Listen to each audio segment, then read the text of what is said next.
क्या जीवन मूल्य भी समयानुसार रूपांतरित होते हैं? सत्यानंद, समय में जो पैदा होता है वह अनिवार्य रूप से रूपांतरित होता है। जीवन मूल्य भी समय की उत्पत्ति है, उपज।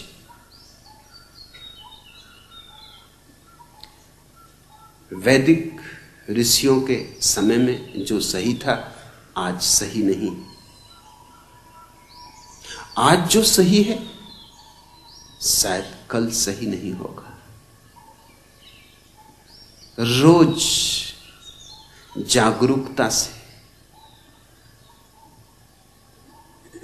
देखते रहना जरूरी है कि समय की धारा जब बदले तो हम भी बदले। लेकिन हम कल में जीते और अस्तित्व सदा आज है। हम होते हैं कल में, बीते कल में, और अस्तित्व है आज। हमारा तालमेल टूट जाता है, इससे महादुख पैदा होता है, इससे नरक निर्मित हो जाता है, क्योंकि हम हमेशा चूकते चले जाते हैं। वर्तमान से संबंध ना हो पाए तो परमात्मा से भी संबंध हो नहीं सकता, क्योंकि वर्तमान परमात्मा है और हम रहते हैं अतीत में।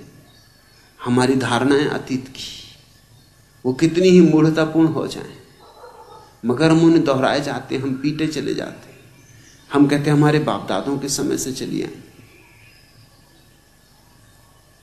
कभी उनकी अर्थवत्ता रही होगी, जरूर रही होगी। वे पैदा इसलिए हुई कि समय की मांग रही होगी, लेकिन अब उनका कोई मूल्य नहीं।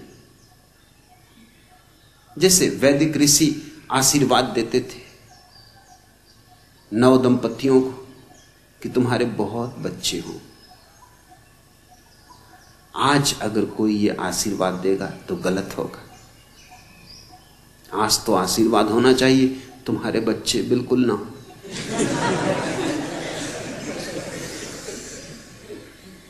आज बहुत बच्चे हों ये आशीर्वाद नहीं है, ये तो अभिशाप हो जाएगा।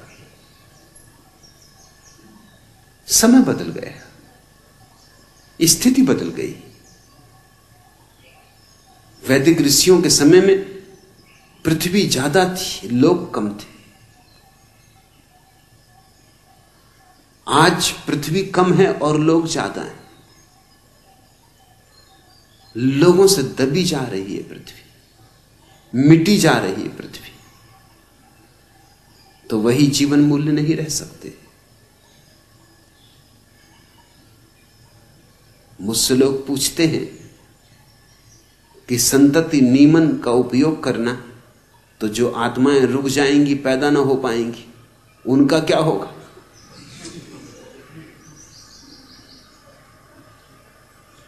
और क्या संतति नियमन करना हिंसात्मक नहीं? क्योंकि तुमने किसी को पैदा नहीं होने दिया, उसकी हत्या कर दी, होने के पहले ही हत्या कर दी।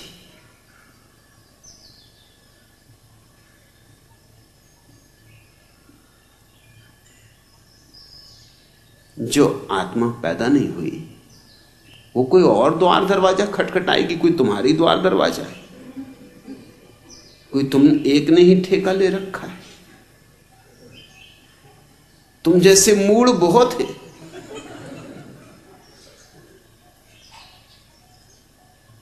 और कोई ये एक ही पृथ्वी है।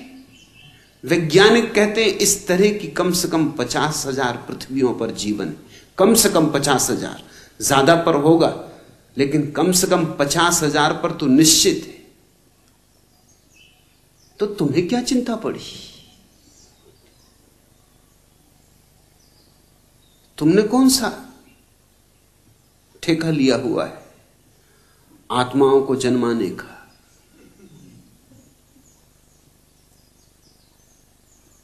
जो चलाता है इस विश्व को चलाएगा उनको भी, उसकी जिम्मेवारी, उसकी समस्या वो समझे। तुम क्या परमात्मा की समस्याएं हल करने बैठे हो?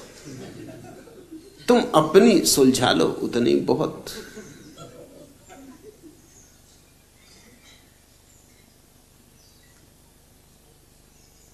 लेकिन लोग तरह तरह के प्रश्न पूछते हैं सिर्फ इसलिए कि पुरानी धारणा किसी तरह बची रहे, किसी तरह हम पुराने से चिपके रहे। और सब बदल गया है।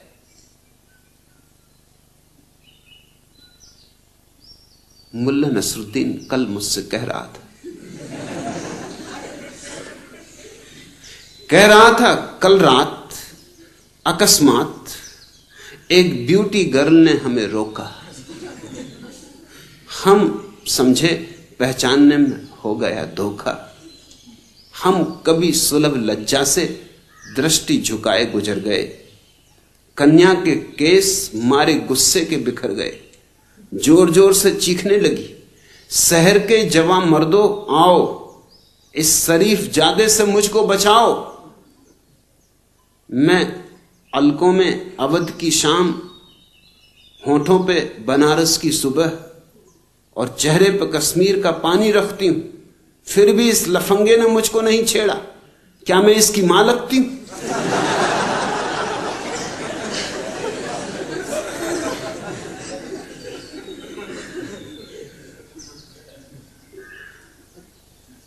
जीवन रोज बदला जाता है। पुराने मूल्य बह जाते पानी, नए मूल्य आ जाते। पुरानी धारणाएं टूट जाती, नई धारणाएं आ जाती। सोच में पड़े हैं सेठ किशोरी रमन, क्योंकि डाकुओं ने उनकी पत्नी का कर लिया अपहरण। अब आया है पत्र उनके पास कि आप 1 किलो सोना गंदे नाले पर रख दीजिए, जो कि हमारे द्वारा स्वयं सहज लिया जाएगा, और यदि आपने ऐसा न किया तो आपकी सिठानी को वापस भेज दिया जाएगा।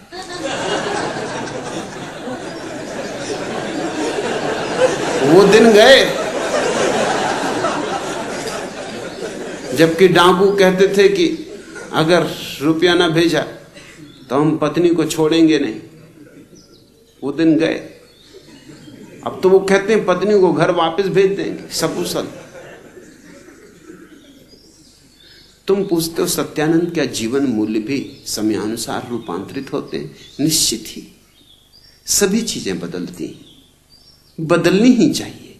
बदलना ही जीवन का क्रम है, और बदलना शुभ भी है। बदलती है इसलिए तो जीवन नया रहता है, ताजा रहता है, प्रफुल्लित रहता है।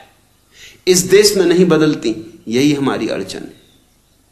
इस देश में सब सड़ गया है, सब गंदा हो गया है। इस देश में आज तो है ही नहीं, बस कल ही कल है। रामराज्य हो चुका, स्वर्ण युग हो चुका, सतयुग हो चुका, सब हो चुका। अब हम यहां क्या कर रहे हैं? कोई ये पूछते नहीं कि अब तुम क्या कर रहे हो। जब सब हो ही चुका तब तुम भी हो चुको।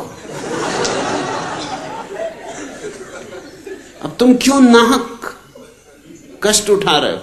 अब कुछ होने को तो बचा नहीं। अब तो कलयुग ही कलयुग है, दुर्दिन ही दुर्दिन।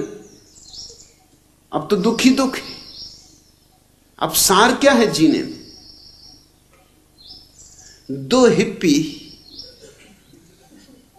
कैलिफोर्निया के एक रास्ते से गुजर रहे थे। महा हिप्पी मील भर तक चलते रहे चुपचाप, अपनी अपनी धुन में मस्त। आखिर एक ने दूसरे से कहा कि अब बर्दाश्त के बाहर, क्या तूने अपने पतलून में पाखाना किया है?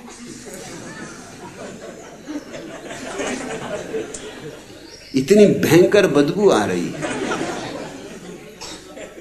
और मील भर से मैं देख रहा हूं कि अगर ये बदबू कहीं और से आ रही होती तो छूट गई होती पीछे, मगर ये साथ ही चल रही। दूसरे ने कहा कि नहीं नहीं, बिल्कुल नहीं। मगर पहला भी ऐसा मानने वाला, उससे उतार पतलून।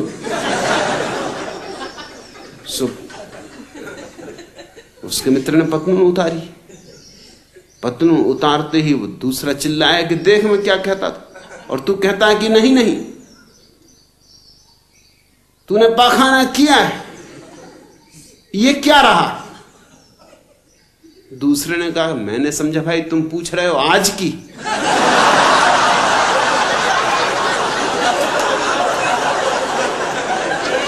आज नहीं किया।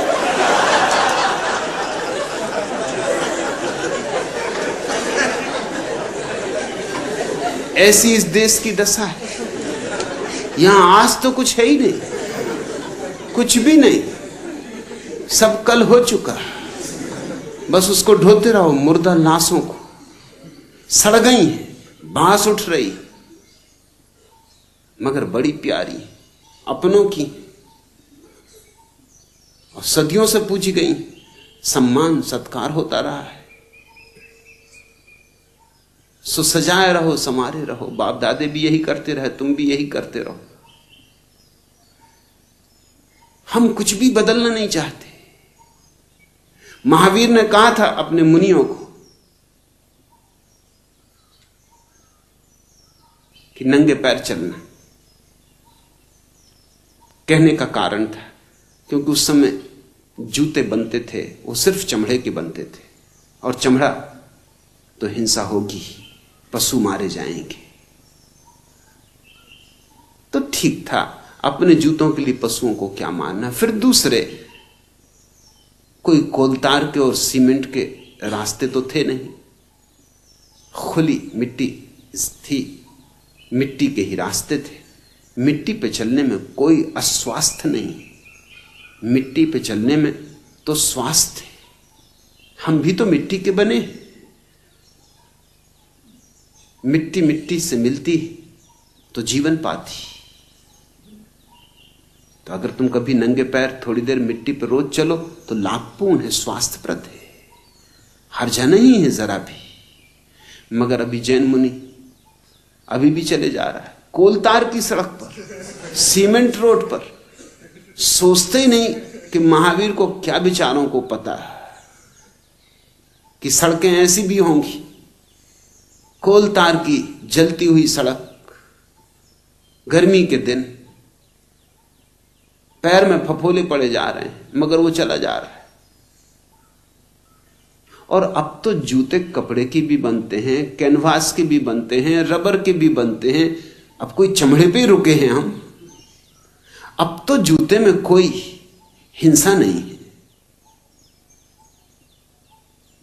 अगर महावीर वापस लौट आए तो मैं तुमसे पक्का कहता हूं, और कुछ पहने का ना पहने, जूते जरूर पहनेंगे।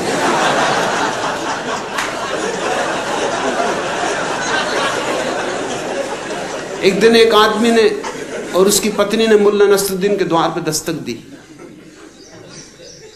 दरवाजा खोला, नसरुद्दीन ने झांक के देखा, पति पत्नी खड़े। पति पत्नी बहुत हचकचाए क्योंकि मुल्ला बिल्कुल नंगा था, जूते पहने था और टोप लगाया था, टाई भी बांध रखी थी। अब एकदम से जा भी नहीं सकते थे, अब आ ही गए। और मुल्ला भी नहीं कह सकता कि जाओ, पुराने परिचित थे, कहा आइए आइए विराजिए, बड़े सौभाग्य। पति आगे घुसा, पत्नी छिपी छिपी पीछे। पति तो इधर उधर देखने लगा, अब क्या कहे क्या ना कहे। कुछ सोच के भी आया था जिस काम से, वो भी एकदम भूल गया। ये नंगा आदमी, और बिल्कुल नंगा होता तो भी ठीक था कि टोपी लगाए, जूते भी पहने और टाई भी बांधे, और बाकी सब चीजें नदारत, असली चीजें नदारत। मगर पत्नी से न रहा गया। पत्नी ने कहा कि मुल्ला जी, क्या मैं पूछ सकती हूं कि आप नंगे क्यों बैठे? मुल्ला ने कहा कि भाई, इस समय मुझे मिलने कोई आता ही नहीं। ये मेरे फुर्सत का समय, विश्राम का समय। सो घर में कोई है ही नहीं, तो अकेला अपने मस्त नग्न बैठता हूं, आराम करता हूं। अब दिन भर कसे कसे बेल्ट बांधे हुए हैं, पैंट बांधे हुए हैं, जैकेट पहने हुए हैं, कोट चढ़ाए हुए हैं, जान निकल जाती। तो जरा आराम कर रहा था तो उसने कहा ये भी समझ में आ गया, तो फिर ये जूते और ये टाई और ये हैट ये क्यों पहने हुए हो? तो मुल्ला ने कहा कि ये इसलिए कि शायद भूले भट के कोई आ ही जाए। अब तुम ही आ गए। ऐसा कभी कभी कोई भूले भटके आ जाए। मैं तुमसे पक्का कहता हूं महावीर अगर दोबारा हो तो जूते जरूर पहनेंगे। टाई और हैट की तो मैं नहीं कह सकता, वैसे अच्छा रहेगा। चटाई का हैट धूप धाप में बचाव भी करेगा और चटाई में कोई हिंसा भी नहीं। जापानी ढंग का चटाई का हैट सुंदर रहेगा।